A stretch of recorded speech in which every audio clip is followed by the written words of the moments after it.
C'est ça que Dieu veut. Alléluia. Mais la Bible dit à contrario. À contrario.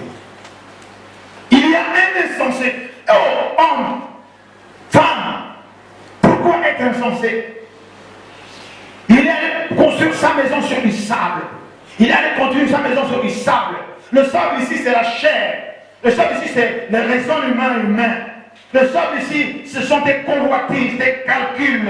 Le sable ici, c'est on va dire, tes projets humains, ta sagesse qui est terrestre, charnelle, diabolique, dit l'apôtre Jacques. Si tu as construit, tu as bâti un avenir, tu as bâti des projets sur ton raisonnement, sur ton moi, sur ton savoir-faire, et que tu as mis de côté la parole de Dieu, je te rappelle que cette parole de Dieu, tu es au courant. Dieu a dit Dieu t'a dit ce que tu dois faire. Mais toi, tu as dit non, je ferai à ma façon. Je ferai à la façon que mes amis m'ont conseillé. Mes amis qui ne sont même pas en Christ. Mes amis qui ne prient même pas. Mais ils me conseillent. Ils m'amènent dans les bars. Allez boire des alcools. Alors que Dieu dit, tu ne dois pas faire boire l'autre pour voir sa nudité. Mes amis qui m'amènent dans les boîtes de nuit pour voir faire l'impudicité, pour faire n'importe quoi, des égarements. Et attends, cette fois-ci là, tu es un insensé. Yes. Est-ce que tu es un insensé? Tu as ton salaire. Tu as tes revenus.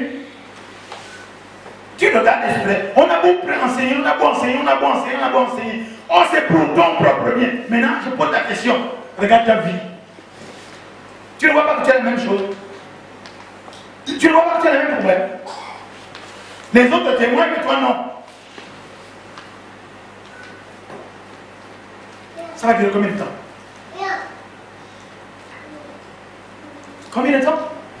Quand est-ce que tu prendras la décision de mettre la parole de Dieu en pratique? Tu as donné ta vie à Jésus. Maintenant, obéis à sa parole. Alléluia.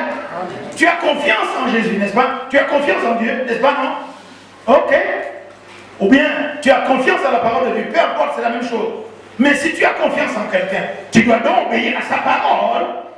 Est-ce que vous êtes là? Oui. C'est comme ça que ça fonctionne. Je parle la même chose à mes propres enfants. Vous aimez votre papa, vous m'aimez, oui, mais pourquoi vous n'obéissez pas? Votre pasteur, c'est le pasteur, mais c'est ma fille. Mais quand je parle comme à ma fille. Je dis, mais tu as confiance en moi, oui. Est-ce que je te veux du mal? Non. Mais pourquoi tu ne fais pas ce que je t'ai dit de faire? Je n'ai pas dit que ça se fait comme ça, hein. Non, non, ça prend du temps. Pourquoi? Parce qu'au-dedans de nous, l'apôtre Paul dit, hein, je fais le mal que je n'ai pas envie de faire. Et le bien que j'ai envie de faire, je n'arrive pas à le faire parce que j'ai la loi de la chair, j'ai la loi du péché, j'ai la loi de la désobéissance. L'homme foncièrement ne peut pas faire ce que Dieu fait parce que la chair est une inimitié avec Dieu. Donc il va falloir engager une bataille intérieure. Mais n'est-ce pas? Mais Dieu dit, si c'est toi, tu vas perdre. Ne combats pas parce que moi, l'Éternel, je combats pour toi. Pourquoi? Parce que, et comment? Parce que le Saint-Esprit de Dieu, Seigneur, celui qui est plus fort en toi, demande au Saint-Esprit. Ce n'est pas par la force, ce n'est pas par l'intelligence, mais c'est par l'Esprit de Dieu pour dire, Seigneur, je veux. Donc, quand je dis je veux là, il faut ta volonté. Tu dois imposer. La croix, c'est la volonté. Il dit, Seigneur, je veux obéir à la volonté de Dieu. Saint-Esprit, aide-moi à obéir à la volonté de Dieu. Sinon, sans toi, sans le Saint-Esprit, tu ne peux rien. Tu ne peux pas obéir à Dieu. L'homme normal ne peut pas obéir à Dieu. Mais nous avons en nous celui qui est plus fort que celui qui est dans le monde. Celui qui est plus puissant que celui qui est dans le monde. Le Saint-Esprit de Dieu nous aide à vivre la vie de Dieu, à obéir à Dieu, pour que nous soyons bénis. Amen. Alléluia. C'est ça. C'est ça. La Bible déclare qu'il y a deux maisons, il y a deux personnes. Une personne intelligente qui dit, moi je vais obéir à la parole de Dieu pour que je sois béni. Et quelles que soient les bousculades, quel que soit le temps qui va arriver, il reste solide. Regardez cette église. Avec tout ce que nous avons suivi. Même et toi qui est là depuis le début. D'autres pensent même que nous n'existons même pas encore. Et quand on regarde, on n'a pas fait du tout à la culture ce soir, on avait de béni. Alléluia. Amen. Mais les bousculades, les haines et tout le reste, mais nous sommes là. Le vent va souffler, la tempête va là, va dans nous bousculer, mais tant que l'apôtre Messie est encore vivant, n'est-ce pas non? Et le relais est assuré. Le relais est assuré. Alléluia. Mais la Bible déclare que la prière sacerdotale, Jean chapitre 17, Jésus a dit, je voulais que mes brebis soient au niveau où je suis, et pour cela, ils doivent donc être comme je suis. Des gens inébranlables, on appelle ça des gens parfaits. Quand vous lisez dans le livre d'Hébreu, un jour je prêchais le docteur Anishi à l'église Connaître la vérité sur la perfection. J'ai posé la question de savoir est-ce que la perfection est de ce monde. Les gens m'ont dit non. J'ai dit non, vous n'êtes pas. La perfection est de ce monde. Mais il faut être une personne spirituelle. Oh, on ne peut pas être perfect sur la terre. Si, la perfection c'est quoi? Il nous apprend ça perfectement. Il dit quoi? La perfection, c'est quand quelqu'un t'insulte, toi tu le bénis, tu es parfait. Amen. Les gens qui vous haïssent, vous aimez-les par décision, pas par sentiment. Et décidez de les aimer comme ils sont. Parce qu'on ne peut donner que ce que tu as. Deux femmes, j'aime cette femme-là, se chamaillaient. Alors celle qui avait plus de haine est allée au WC, elle a recueilli les caca. On va parler à la manière de tout le monde, des fesses. Elle a mis dans un paquet. Elle a mis un paquet. Elle a appelé un enfant, elle va donner à la femme là, je la hais. Elle prend ses caca et met dans le paquet. Quand la femme, elle voit un paquet bien emballé. Le paquet est bien emballé. Et c'est un loup comme ça, oh, ça sent mauvais, c'est les caca. Elle, vous savez comment elle a réagi? Elle est allée chez le fleuriste. Elle a pris les fleurs fraîches. Elle a emballé ça. Pas dans un cadeau pour qu'on ne voit pas, mais elle a emballé ça, un cadeau transparent pour que tout le monde voit. Le même enfant me dit, toi viens, oui, va donner à cette femme qui m'a envoyé les cadeaux. Quelqu'un, les cadeaux c'est les insultes, la calomnie, les critiques, les injures pour rien. Quelqu'un qui te critique, ne te connaît même pas. Tu vois, il a entendu seulement parler aussi, il fait le relais. Et quand la femme ouvre la porte, elle dit, la femme qui tu as envoyé les cacas là, elle t'envoie des fleurs. Vous êtes parfait. Vous passez le temps avec moi, je n'ai pas le temps de calomnier, pourquoi? calomnie se souille lui-même. Waouh! Et de ma bouche, la même bouche qui va bénir les gens, je peux aussi amener les injures. Non, maman, je ne peux pas. Je ne peux pas. Pourquoi? Parce que si de ma bouche sort encore la calomnie, n'est-ce pas? Ça veut dire que je me souille moi-même, je ne peux pas me donner, je ne peux même pas prophétiser pour moi et pour ma femme et mes enfants et pour le peuple pour lequel j'ai été établi comme berger. Ah, oh papa, tu sais ce qu'on m'a dit? Oui, je dois savoir. Il a dit ça, oui, ok, ça va. Sois béni mon frère, sois béni, n'inquiète pas. Dieu dit, à moi la vengeance, à moi la rétribution. Oh, vous savez, c'est terrible de tomber dans les mains de Dieu. Quand Dieu va te venger. Oh, il dit, Jacob sera vengé combien de fois? Combien de fois? 7 fois, 7 fois, 7 fois, 7 fois. Jacob sera vengé. Quand Dieu va te venger. Alléluia. On a passé le cap où on pète les cas. Tout le monde peut se fâcher, mais après tu t'arrêtes. Il dit des gens qui vous oppressent, qui font que vous ne soyez pas à l'aise, mettez-les à l'aise. Tu sais que celui-là, il te dit n'importe quoi, il apprend n'importe quoi sur toi. Quand il est en face de toi, il joue les gentils. Oui, il dit oui, je sais que tu parles de moi en mal. Tu as besoin de 1000 francs, je te donne 3000. Alléluia. Est-ce que c'est du Dieu? Non, c'est comme ça que moi je vis.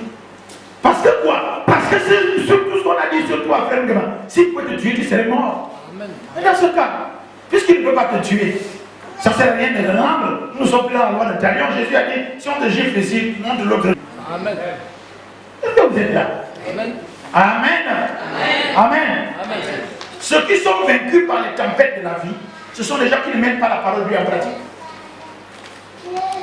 L'obéissance vaut mieux que les sacrifices et l'observation de la loi mieux que les thérapies. En d'autres termes, ceux qui sont battus par les tempêtes de la vie, ce sont des gens qui ont une foi, mais sans les actes.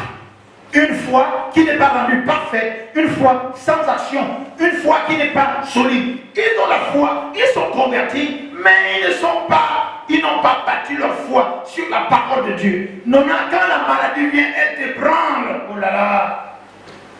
Comme je vous disais là, il m'a suffi d'aller voir un homme qui est pratiquement mourant. J'ai couru, je voulais juste faire comme Dieu dit. On court, oui. Oui. Bonjour. Oh, tu me connais? Le pasteur, oui. Bon, je suis venu te voir. Je suis mis de compassion pour toi, tu ne mourras pas. Je ne vais pas imposer, je ne vais pas payer pour lui. Parce que je prie, il n'est pas bon que les chiens mangent le pain des enfants. La prière, c'est pour vous, non pour les païens, pas pour quelqu'un. Quand on a bâti l'église, il a commencé à dire que l'église, là, c'est la loge. Maintenant, il a besoin du pasteur. Hein? C'est moi, je voulais lui dire, est-ce que tu connais? Oui, je le connais. Le pasteur de l'église, oui. Je voulais qu'il comprenne que c'est toi qui avais répondu ici que c'est la loge qu'on bâtit. Je disais, non, tu ne mourras pas. Maintenant, si tu veux comprendre pour toi, il faut venir à la loge. Yes. Alléluia. Amen. Je termine. Les gens qui ont la parole de Dieu et qui répètent ça sont des parleurs. Les parleurs de la parole. Alléluia. Maintenant encore, quand ils parlent de la parole, cette parole-là, ils parlent d'elle de façon aléatoire, sans que ça ait un impact en eux. Je prends un exemple. Vous avez vu quand on était à l'école, quand un enseignant veut punir un enfant, il dit, tu me recopies la leçon là pour qu'elle rentre 100 fois. Ok? Mais alors, pourquoi tu ne prendrais pas la parole de Dieu de la guérison et tu la proclames 100 fois? Amen. Par les meurtrissures de Christ, je suis guéri. Jésus a dit, par les meurtrissures de Christ, je suis guéri. Il a pris mes fautes, mes iniquités, mes transgressions. Par ces meurtrissures, je suis guéri. Oui, moi, Paul ici, par ces meurtrissures, je suis guéri. Moi, Ulrich, par les meurtrissures, je suis guéri. Je ne parle pas forcément de la maladie physique, il y a aussi la maladie psychosomatique, n'est-ce pas? Il y a aussi les blessures internes, n'est-ce pas? Par les meurtrissures. Jésus a guéri ici les blessures de déception. La go t'a abandonné. Tu apprends qu'elle fait des enfants avec la déception de ma go que j'aime. Ce que je dis pour l'homme est valable pour la femme. Cet homme-là, j'ai toujours aimé, mais j'apprends qu'il est marié, il allait se marier avec quelqu'un d'autre.